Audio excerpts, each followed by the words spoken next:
Anh muốn em biết những vấp ngã trên nhân tình thế gian. Anh muốn em biết khi chia tay anh đau thế nào. Anh có buông xuống những nỗi nhớ, những hoài niệm thương đau, mà lòng anh sao vẫn không thể nào. Em đã nói sẽ bước đi mãi, đi xa cuộc đời anh.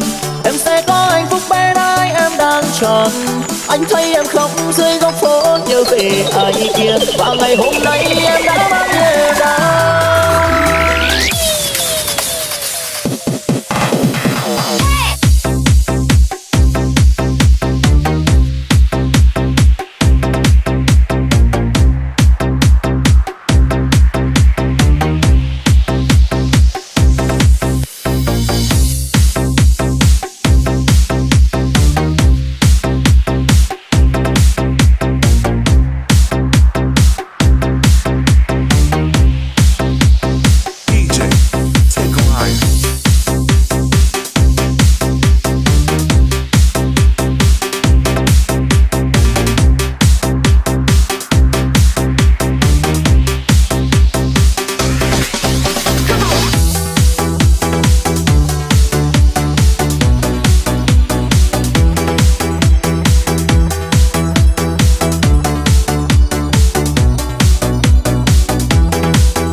Trong vô tình anh nhìn thấy em buồn, em khóc vì ai.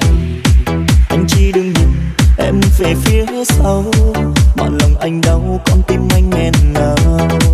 Em đã có người mà em nhớ thương, nhưng em bây giờ giống anh ngày xưa, sống với nỗi buồn ngày đêm nhớ mong về người con gái anh thương rất nhiều.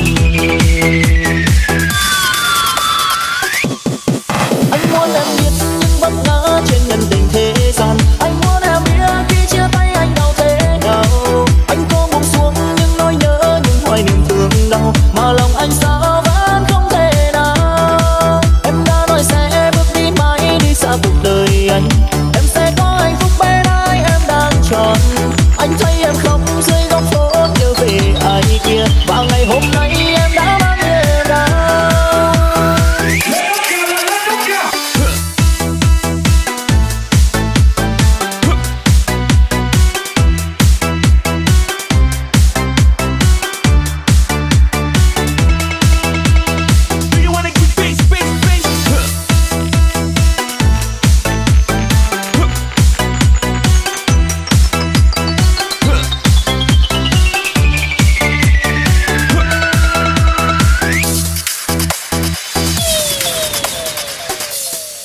Em đã có người mà em nhớ thương, nhưng em bây giờ giống anh ngày xưa, sống với nỗi buồn ngày đêm nhớ mong về người con gái mà anh thương rất.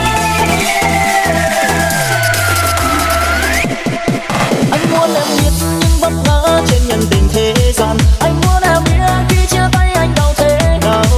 Anh có buông xuống những nỗi nhớ, những hoài niệm thương đau, mà lòng anh sao vẫn không thể nào. Em đã nói sẽ bước đi mãi, đi xa cuộc đời anh. Em sẽ có hạnh phúc bên ai em đang chọn.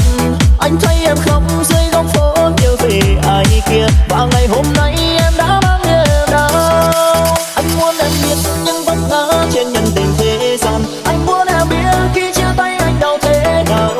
Anh có buông xuống những nỗi nhớ, những hoài niệm thương đau, mà lòng anh sao vẫn không thể nào. Em đã nói sẽ bước đi mãi, đi xa cuộc đời anh. Em sẽ có hạnh phúc bên ai em đang chọn. Anh thấy em khóc dưới